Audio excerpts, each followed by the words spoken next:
I came from, I went to Vladivostok, then I went to Sochi. So I went to almost 2 forums back to back. Vladivostok was fantastic because I got deeper into the Far East. And next year, I'll be traveling in the Far East after the forum, something I didn't have time to do this year. And then Sochi was excellent because it was the Valdai annual meeting, including Putin's superstar show at the end. And it was great because I met a lot of people that I hadn't seen in many cases, many years before COVID and all that. An excellent collection of scholars, and we had amazing conversations, deep, including an exchange that I had with Sergei Karaganov before he asked that question to Putin, the famous question, isn't it time for us to lower the nuclear threshold? And Putin's answer was, wow. That was the killer answer of the year. He said, we don't need it, essentially. We have 2 instances. If there is a nuclear attack against us, our response is going to be even more hardcore nuclear. If there is a conventional attack against us, our response is going to be even more hardcore than the attack. That's it.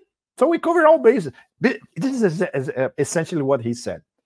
And this was at the last day of Sochi. So after all that, I said, okay, so now I'm ready to go to Belt and Road Forum. And obviously, China is a very complicated story.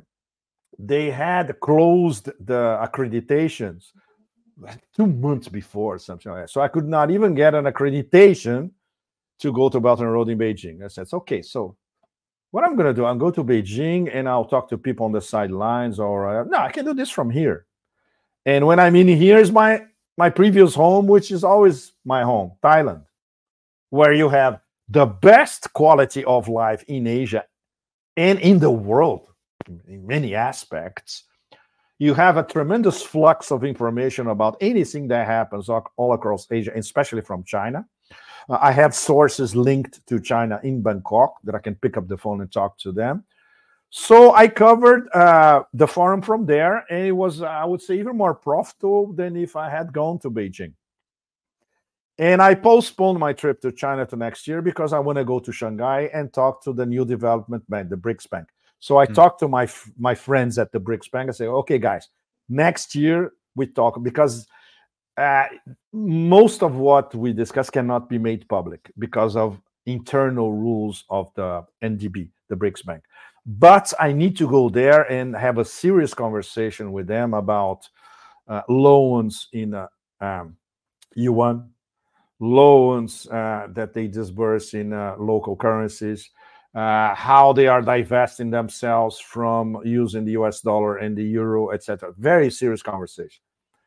So the fact that I had time to work on the Belt and Road Forum in Thailand was great, because then I could see the big picture, which when you are in the middle of a room in Beijing, you don't see anything. You are, and these summits, when they happen in China, this is what they do to you. They put you in a room and you cannot go anywhere. Not a lot of fun. So it was very, very important in terms of how Xi revamped the New Silk Roads and more or less launched New Silk Roads 2.0. This was extremely important. The fact that he had as special guests the Central Asians and the Southeast Asians, because don't forget that 10 years ago, in Kazakhstan, by the way, at the auditorium of the Nazarbayev University in Astana, which I had the pleasure to visit, and I was gobsmacked because I said, wow, I am in the room that made history in the 21st century. This room is where Xi Jinping launched the New Silk Roads, the most important connectivity corridor and trade policy probably in the history of humanity. So the guests of honor at the BRI forum in Beijing were the presidents of Kazakhstan and Uzbekistan and the president of Indonesia, because the Maritime Silk Road was launched 1 month later in Jakarta. So this is total Chinese. So he was basically, he was coming back 10 years in time, at the beginning of his first mandate of Xi, when he looked at this project, which came from the Ministry of Commerce originally, he studied it and they said, that's it. I have my foreign policy framework for the rest of the century, in fact. It's a project, a trade connectivity project of sustainable development all over Eurasia and beyond. And this is, which is something that practically nobody in the West understands. This is the overwhelming framework of Chinese foreign policy for the past 10 years and for the next 30, 40, 50, or even more. So this this 10th anniversary was very important to put that in place. They released a white paper before the summit explaining everything that was achieved in this past 10 years, over $1 trillion in projects, etc., and projecting it for the immediate future, not with big announcements. Of course, there were a lot of deals being clinched during the summit. By the way, very interesting, the amount of deals that were clinched in a day and a half in Beijing was an equivalent of the amount of money that the Biden combo wants to send for forever wars, $100 billion. That tells you everything, man. It's $100 billion for war, $100 billion for trade deals. We don't have to explain anything else, right? And this happened during the Belt and Road Forum. So this is the short story, Danny, of the Belt and Road Forum. In a very Chinese way, with the choreography was absolutely extraordinary, and the guest of honor was quite something, was Mr. Putin himself. And very, very important, because this signified not only to the whole the number of participants of Belt and Road, which is what, 130, 140, 150 countries and institutions, most of the planet, but to the whole global south, that Russia and China are together as partners in the Belt and Road, and something that was said both by Putin and Xi in their speeches, the interconnection between the Eurasian Economic Union, which is a Russian-driven project, and the Belt and Road, which is a Chinese-driven project. So this means, essentially, comes back to the conversation that I had in Sochi with Karaganov, which was one of the guys who actually came up with the official Russian policy today, which is called Greater Eurasia Partnership. The guy who basically wrote the final text was Karaganov. And they presented it to Putin. Putin said, okay, that's it. This is my foreign policy concept for the next few years and decades. And at the Belt and Road Forum in Beijing, we saw these two policies converging, and the leaders of both of the strategic partnership, Putin and Xi, saying, that's it, we're going to work together, and our projects are going to interact, intertwine, we're going to divide between ourselves. But we're both going, the roadmap for both of us is the same, and it's the roadmap for Eurasia as a whole, for Afro-Eurasia, very important, and for the rest of the global south, including Latin America. So it was really, really, really big. Very, really big. Very, very important. And I'm sure none of that was discussed in American media. I didn't bother to even try to find it, but I'm sure none of that was discussed.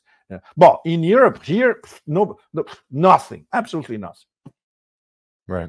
No, there you go. It was blanked out. I mean, it happened. I was leading up in the weeks, the final weeks of September, there was hope that the Belt and Road Forum would be kind of like a injection of momentum, positive momentum for the multipolar world, which it ended up being. But of course, what happened on October 7th and now into today with Israel, that really took attention away from the Belt and Road Forum. I was in Vietnam at the time, and it It was just it was a blackout on the Belt and Road It was a Forum blackout, right? Even in Vietnam, no? Yeah.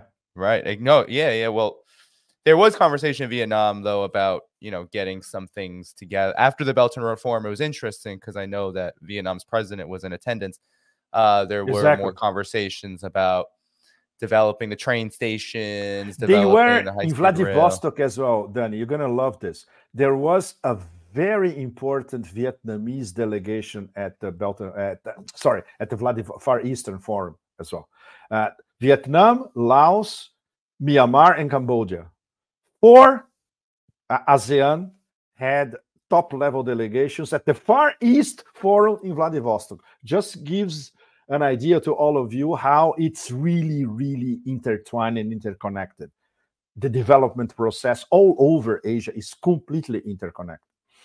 And explains, among other reasons, why ASEAN is diversifying from the US dollar, which is something that none of us, even those of us who lived in Southeast Asia for, in my case, almost 30 years, never they're going to start trading. No, it's already happening. And it started only a few months ago. Last point maybe on this question. Could you mentioned the Eurasian Economic Union, Russia and China, that the term synergy was used a lot. Total synergy. Absolutely. Could you talk about what are these details, and why is it incorrect because the collective West, what they say about the Eurasian Economic Union and the Belt and Road Initiative, they say they clash. There's competition. There's tensions. There's issues. Why this? I mean, the symbolism of Putin and Xi Jinping coming out at the opening ceremony together in front. I don't know if you caught that. I'm sure you did, Pepe. But for those who didn't, that was incredible symbolism there, meaningful symbolism. No, it was great because they when they opened the doors was fantastic, Danny. When they opened the doors, Xi was the first one, and Putin was side by side with him. Yep. And right behind, you had Uzbekistan, Kazakhstan, and Indonesia. So it shows that, okay, this is it. Okay, the Belt and Road Initiative, it's us, essentially. So is there anything to this tension story? I mean, I'm curious about your thoughts. Of course, there are problems. This is something I discuss in Moscow a lot with the people from the Eurasian Economic Union. They are economists. And one of the panels, the panel that I was in Vladivostok, the second in command of the Eurasian Economic Union, the direct advisor to Sergei Glaziev, he was in our panel. We are in a panel together. They tell me about harmonizing duties, custom duties, trade in their local currencies. Of course, they are, but they are getting together, and they are harmonizing legislation for all the countries involved in the Eurasian Economic Union and the countries who make trade deals with the Eurasian Economic Union. Why Vietnam is important? Because Vietnam has a trade deal with the Eurasian Economic Union. Indonesia is going to be next. Laos, they already have it. So soon they're going to have Thailand as well. So soon they're going to have trade deals with almost everybody, probably except Singapore, because Singapore, as if we talk in aircraft carrier language, Singapore is an American aircraft carrier near the Strait of Malacca. So obviously they are always looking west, although they have to look at least at China. Sometimes not much at ASEAN, but at China. Most of their top businessmen in Singapore, they are all Cantonese, all of them, and some Teochew. So obviously they, but in terms of the Eurasian Economic Union spreading their wings, I'm sure they can have free trade deals soon with Latin American countries. Very, very important. They're already talking to Cuba. So Cuba is almost a done deal. And with Africa, of course, because this is part of the closer integration of the practically what 90% of Africa in Russia. You have these meetings in Moscow where everybody from Africa goes and they want to do deals, and Russian soft power in Africa is enormous. In many cases, even more substantial than China's. So they're not worried on this front again, which is I never cease to be amazed. Every time that you go to Moscow and you start looking deeper into serious problems, a few weeks later, a few months later, or maybe a year later, they disappear because they turn it around and they always find another angle, and they incorporate, or they plug a hole in a negotiation here and there, or, which is their specialty, they are always negotiating in the shade, and then something very, very big happens. For instance, which most people in the West don't know, the Saudi Arabia-Iran deal signed in China, theoretically brokered by China. Who started the whole thing? The Russians. I think we discussed this in one of our previous podcasts. It started with the Russians talking separately with the Iranians and the Saudis via Iraq, via Oman, and then they put both together on the same table in Moscow, Iranians and Saudis, and then the ball goes to the other side, and the Chinese clinch the whole story. This is how high-level diplomacy is made, which is an art that unfortunately is extinguished in Washington. Unfortunately, there were excellent diplomats in the recent history of the United States. No question about that. They are all marginalized. Some of them, in fact, that remain in the State Department, they are rebelling. Huh? There is a mutiny inside the State Department. Yeah. And others who became whistleblowers or retired in disgust. You name it. Unfortunately. Mm-hmm. Pepe, if I could squeeze just 2 questions from Patreon members out of you. Patreon members. Okay, guys. Okay, hit it. It will be not too long, but there are a couple of good questions. So I cannot pronounce this Patreon member's name, I love that. It's like Malvase. I'll just say Malvase. Sorry to butcher it. But they asked, given the progression and unfolding and unfurling of the multipolar world, will this foundation allow for eventual global giving way of poles entirely, with nations heterogenized and empowered enough to be a steady state of multinationalism as advocated by Cuba? I'm wondering if you can wrap your head around that. That's a very good question, because it goes to the heart of the concept of sovereignty. And this is something that the Russians and the Chinese and the Iranians, for that matter, are always emphasizing. If you have a collection of sovereign states in multilateral organizations, example, a Shanghai Cooperation Organization, BRICS 11, soon BRICS 10, 15, 25, whatever. Obviously, everybody sits at the same table. You're all sovereigns. You have it's equanimous. You have equal voting rights, and of course, the discussion is level-headed. We don't have that for the moment. That's the problem, and this is something that I would say that the Russians, the Chinese, and the Iranians especially are going to be fighting very, very hard to happen inside the expanded BRICS. It's something that the Russians try very hard inside the Eurasian Economic Union. It's something that in Shanghai Cooperation Organization is much more complicated, because we have basically 2 extremely antagonic states, India and Pakistan, who simply cannot agree on practically anything, plus Indian suspicion of China.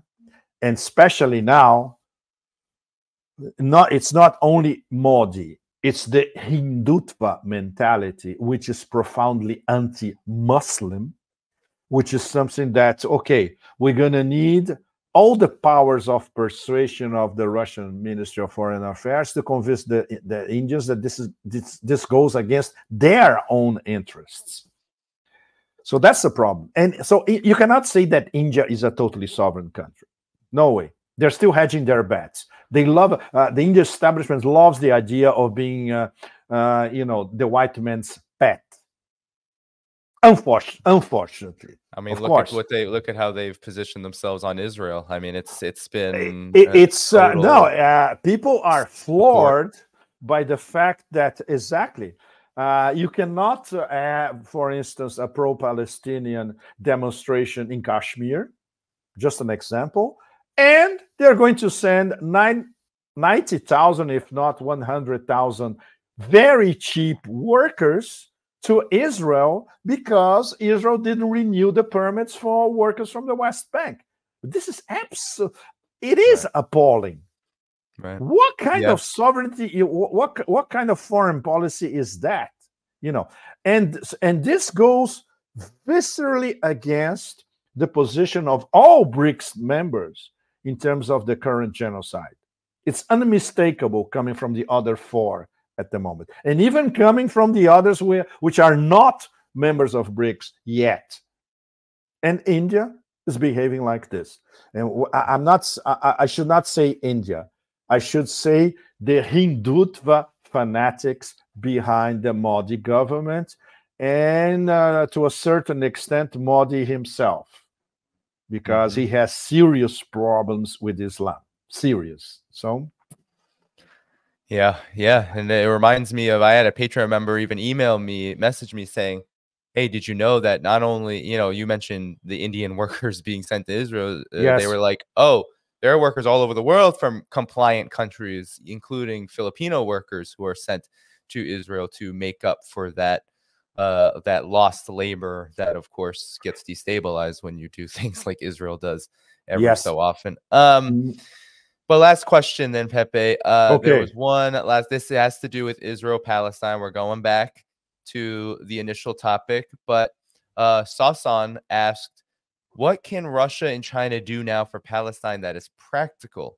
Not talking about all-out war, and why are they not doing this if they are not? So, I try to more or less give you all the framework of how Russia and China are acting diplomatically in the background. Russia trying to position itself as the mediator of choice.